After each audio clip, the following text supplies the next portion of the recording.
तो काम ऐसा करो कि आपके नाम से आपका पिता का नाम का पहचान हो, आपके पिता के नाम से बल्कि आपका नाम का पहचान न हो। शुद्ध से कपड़े तक नहीं पहनते थे और लाठी के बल पर पूरे भारत देश के लोगों को एक करने का इसमें ताकत था। अगर हमारे देश में किसी बड़े अधिकारी का बेटा का डेथ हो जाए तो पूरा रोड जाम हो जाता है, और हमारे एक मजदूर के बेटा का डेथ हो जाए उसको पूछने वाला कोई नहीं है। अंग्रेजों के अंदर दाया नाम की चीज नहीं था, जो 20 काठा में 3 काठा पर नील के खेती करवाता था, और यह नील के खेती होने के कारण पूरा का पूरा 3 काठा जो उपजाऊ मिट्टी था वो मिट्टी नष्ट हो जाता था, जिसके कारण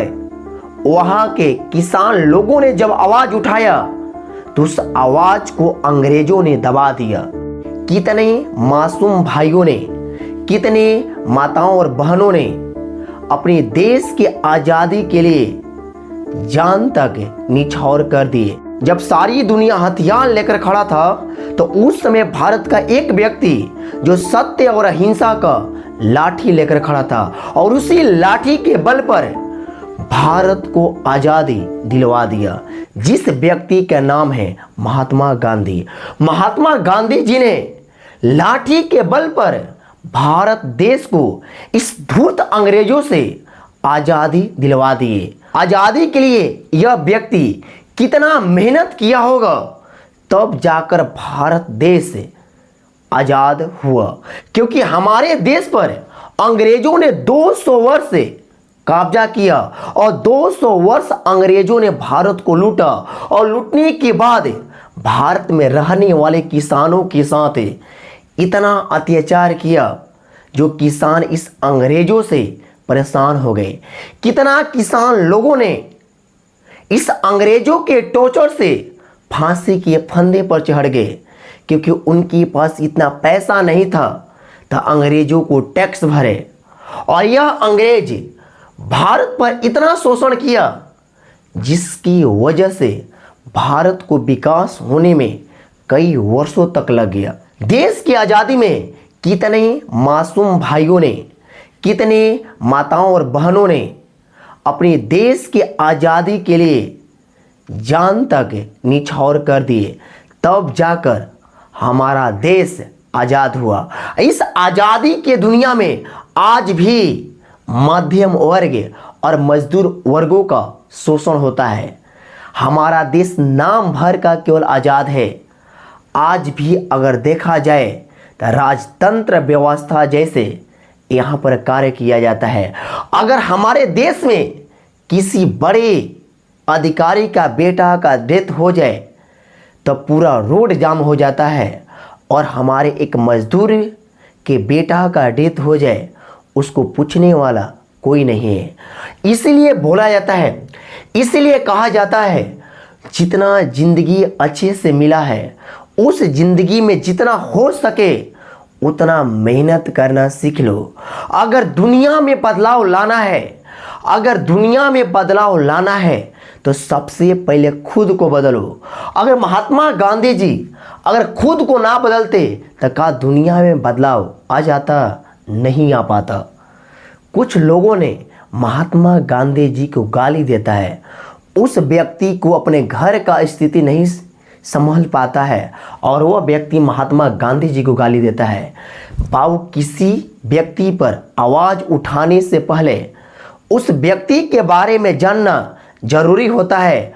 आखिरकार वो व्यक्ति लाठी के दम पर वह व्यक्ति अपने देश को आज़ादी दिलवा सकता है, तो सोचो उस व्यक्ति के पास कितना दिमाग होगा। ऐसे व्यक्ति का नाम है महात्मा गांधी। इस व्यक्ति का जन्म भारत में एक ऐसे राज्य है जिस राज्य का नाम है गुजरात, और गुजरात राज्य में इस व्यक्ति का जन्म होता है 2 अक्टूबर 1869 ईस्वी में। कैसे माता पिता होंगे जो ऐसे सपूत का जन्म दिए होंगे जो भारत के इतिहास में सबसे उच्च दर्जे पर देखा जाता है, जिस व्यक्ति का नाम है महात्मा गांधी। यह व्यक्ति अपने जीवन काल में लाठी और शुद्ध से कपड़े तक नहीं पहनते थे और लाठी के बल पर पूरे भारत देश के लोगों को एक करने का इसमें ताकत था। कुछ लोगों ने इस व्यक्ति को गाली तक देता है और इस व्यक्ति को जन्म देने वाला माता पिता का नाम, और इनके पिता का नाम करमचंद गांधी था और इनके माता का नाम पुतली बाई था।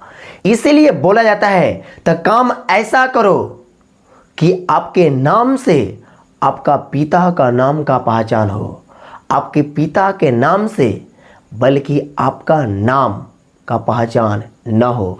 आज भी अगर करमचंद गांधी को जाना जाता है तो महात्मा गांधी जी के कार्य के बदला जाना जाता है, न तो करमचंद गांधी का कोई भी अपना वर्चस्व नहीं था। इसलिए महात्मा गांधी जी के कारण आज भी इनके पिताजी का नाम भी जिंदा है। जब तक यह पृथ्वी रहेगा तब तक गांधी जी का नाम जिंदा रहेगा। जिस दिन पृथ्वी खत्म उस दिन गांधी जी का नाम खत्म, क्योंकि यह व्यक्ति ऐसे कुछ काम को करके चल गया है जो आने वाला कई पीढ़ी तक इस व्यक्ति का नाम हमेशा उस व्यक्ति के दिमाग में जिंदा रहेगा। गांधी बल्कि नाम नहीं बल्कि एक जुनून है और हर युवा लोगों के दिल में बसने वाला यह व्यक्ति है। और इस व्यक्ति का शादी कम उम्र में 1883 ईस्वी में, जब इनका एज 13 साल का था, 13 साल के एज में इस व्यक्ति का शादी हो जाता है। और इस व्यक्ति का शादी कस्तूरबा गांधी से होता है और कस्तूरबा गांधी से होने के बाद यह व्यक्ति 5 साल अपनी शादी के बाद जाकर बैरिस्टर की पढ़ाई लंदन जैसे बाबू कंट्री में यानी इंग्लैंड जैसे देश में जाकर पढ़ाई किया। और पढ़ाई करने के बाद वहां से बैरिस्टर की पढ़ाई करने के बाद 1891 ईस्वी में भारत लौटते हैं। और भारत लौटने के बाद इन्होंने 1893 ईस्वी में दादा अब्दुल्ला का केस लड़ने के लिए दक्षिण अफ्रीका जाते हैं। और दक्षिण अफ्रीका में वहां के सारे भारतीय लोगों के साथ रंग भेद का नीति लागू था, यानी अंग्रेजों ने उनको काले के आधार पर उनके साथ भेदभाव करते थे, यानी त्वचा के आधार पर यानी चमड़ा के आधार पर वहां के लोगों ने भेदभाव करते थे। इस चीज को देखकर महात्मा गांधी जी को इस बात को इतना तकलीफ लगा और महात्मा गांधी जी को जब यह दक्षिण अफ्रीका जा रहे थे ट्रेन में, इसको अंग्रेजों ने इनको ट्रेन से बाहर ढकेल दिया जबकि इनके पास टिकट था। लेकिन अंग्रेजों का यह पता ना था यही व्यक्ति भारत के इतिहास को रच देगा और यही व्यक्ति की वजह से भारत देश आज़ाद होगा। यह अंग्रेजों को पता नहीं था, लेकिन यह महात्मा गांधी जी यह बात बोल दिए थे, यह बदला अवश्य इस अंग्रेजों से लिया जाएगा। और इन्होंने अपने पूरा जीवन कम से कम 1893 ईस्वी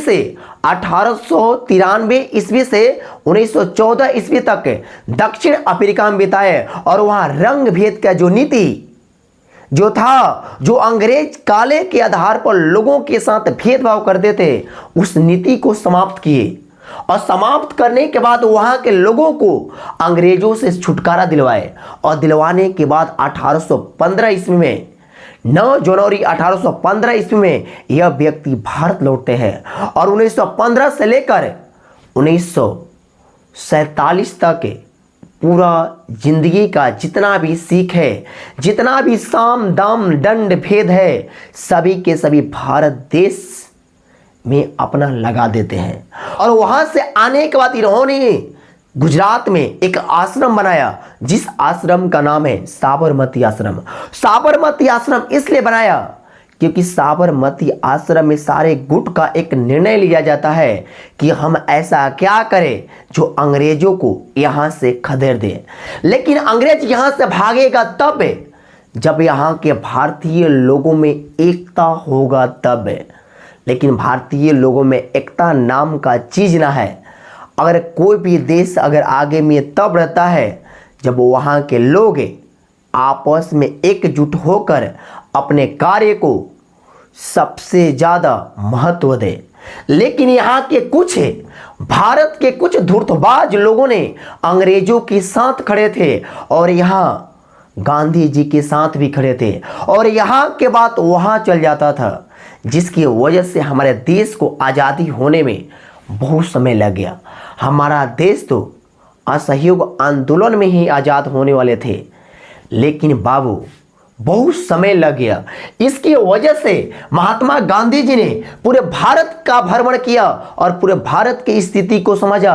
आखिरकार हमारे भारत में लोगों के साथ अंग्रेजों ने कितना अत्याचार कर रहा है, और इसको देखते हुए भारत के एक बिहार राज्य जहां पर एक महात्मा गांधी जी आंदोलन करते हैं और जिस आंदोलन का नाम है चंपारण आंदोलन, और इस चंपारण आंदोलन में अंग्रेजों के अंदर दया नाम की चीज नहीं था। जो 20 काठा में 3 काठा पर नील के खेती करवाता था और यह नील के खेती होने के कारण पूरा का पूरा 3 काठा जो उपजाऊ मिट्टी था वो मिट्टी नष्ट हो जाता था, जिसके कारण वहाँ के किसान लोगों ने जब आवाज उठाया तो उस आवाज को अंग्रेजों ने दबा दिया, और अंग्रेजों ने दबा दिया और उन पर टैक्स भी थोपा। टैक्स इतना लगाया कि बिहार के किसानों ने इस टैक्स की वजह से अपने जान तक कुर्बान कर दिए। कितना किसान लोगों ने आज भी अपने टैक्स के वजह से फांसी पर चढ़ जाते हैं। आज भी वही हाल है, लेकिन आज देश स्वतंत्र है।